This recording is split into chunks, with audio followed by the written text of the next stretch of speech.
In 2023, Nike seemed to really want to revive the Foamposites. We saw a bunch of Foamposites last year with the whole Dreamer World series, the Metallic Red, the Anthracites, the Penny PEs. I'm probably missing a few in between. And in 2024, it doesn't seem like Nike's stopping. We're gonna get one of the most, or probably the most popular colorway of the Foamposites in the Galaxies later this year. But first, it's this shoe, Nike Air Foamposite 1 Eggplant.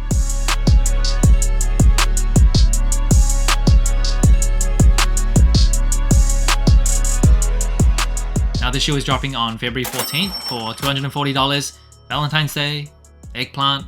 If your mind is in the gutter like me, Eggplant and what it represents now in like the social media age, and then Eggplant, and then Valentine's Day.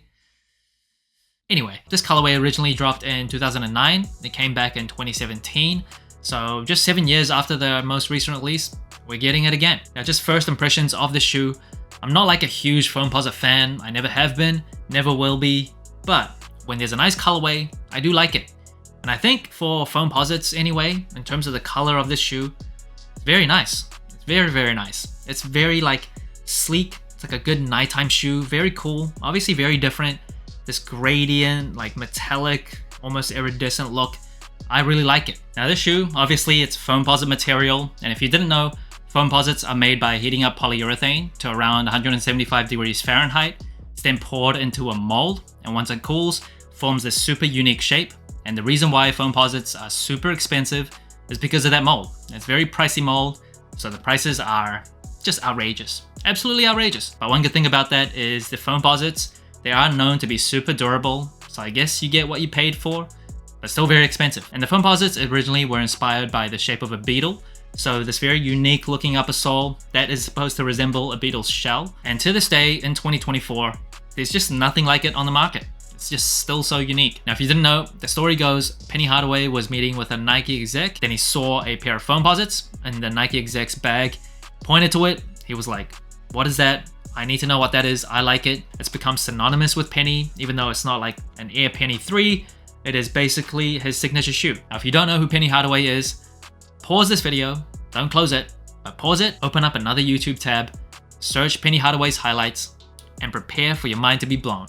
He was one of those NBA players who was just so good in his prime, had a bunch of injuries, so it's kind of derailed his career, just like D Rose, Grant Hill, just a sad story, but in his prime, he was so good.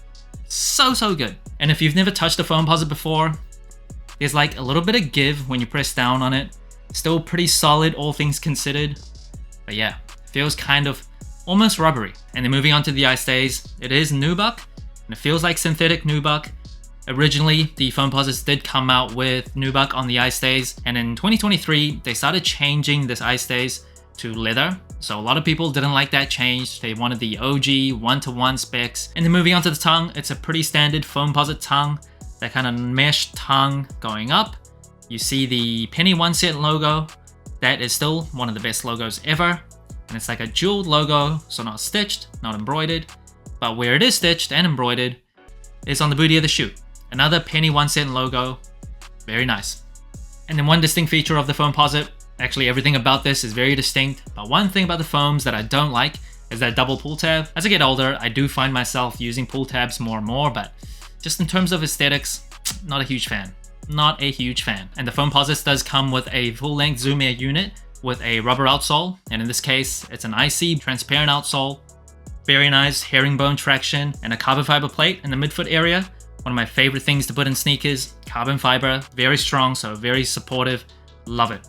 And one thing I do have to point out about the traction for the Foamposites, if you're still playing ball in them, it's got a reputation for not doing too well traction-wise in like a dustier gym. This icy material just doesn't lend itself too well to like dusty gyms. So just keep that in mind. Now this icy blue outsole, I don't have like the original previous two versions of this colorway in hand, so I'm not gonna fake the funk and like pretend I have a side-by-side hand-in-hand comparison, but this icy blue is different to the 2009 version, and that is to prevent it from yellowing. And another thing that I do want to point out when it comes to the Foamposites, for you people that have like sweaty feet, the ventilation on the shoe is pretty much non-existent. You'll see a few like at the toe box area, and that's about it. Now the shoe doesn't come with any extra laces, just black laces out of the box.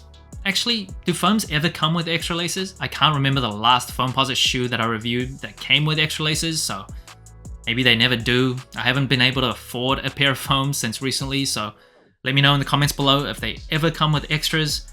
But out of the box, just black, and I think it works. I do appreciate free stuff, but black laces would have been the ones I go to. This is very much a nighttime sleek looking shoe, so black laces, I think they work well. And the box of the shoe, all black everything, really cool. Fits in the whole nighttime sleek aesthetic of this shoe.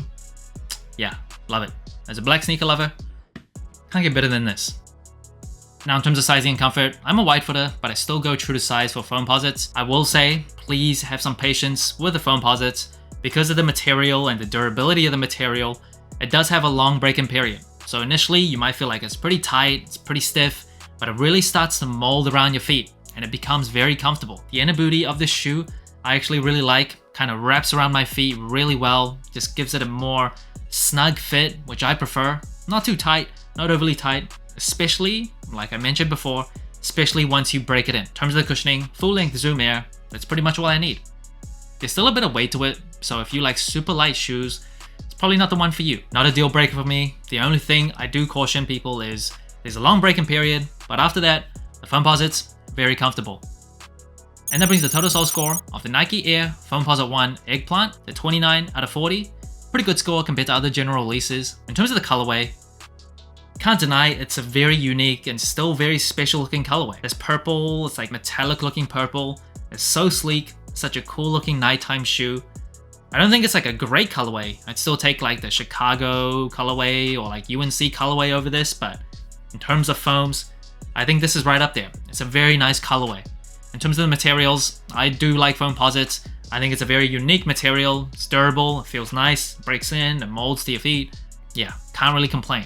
The tech specs, full-length Zoom Air with carbon fiber, it's pretty much perfect for me. In terms of the comfort, like I alluded to before, if you have some patience, break this shoe in, and then you'll find this is a very comfortable shoe. Might be a bit heavy for some, but honestly, for myself, if I had to wear this shoe like every day for a week, I'd have absolutely no problems. Now in terms of the versatility, this is probably the toughest part about Foamposites. Apart from people that like grew up in the DMV or Baltimore specifically, they've always rocked with the foams, but objectively, I don't think this is the most versatile shoe. It's kind of bulky, it's very performance looking. Yeah, it's just harder to wear. There's a lot more easier to wear shoes than this one. In terms of the versatility of the colorway though, because this purple is like more muted, it's very dark, it's almost black from certain like angles and lighting. I think it's a pretty versatile colorway, but overall as a whole package, yeah, objectively there's just a lot of other shoes that are easier to wear than this one. Now I reviewed the Anthracites in late 2023. As a black sneaker lover, I really did like that colorway, and comparing this shoe, because it's almost black, it's like from certain angles you might as well call it a black sneaker. So comparing this shoe and the Anthracites, I think I gotta go with this one. I think this one's just a little bit more special, a little bit more unique without it standing out too much, without it being like super bright and just unwearable. Yeah, gotta go with this one. Very nice shoe. So that's it. Thanks for watching. Sole Inclined. Let me know what you think of the Nike Air Foamposite 1 Eggplant. Like, subscribe, comment, all the good stuff. And remember, tomorrow may never come, so wear your shoes.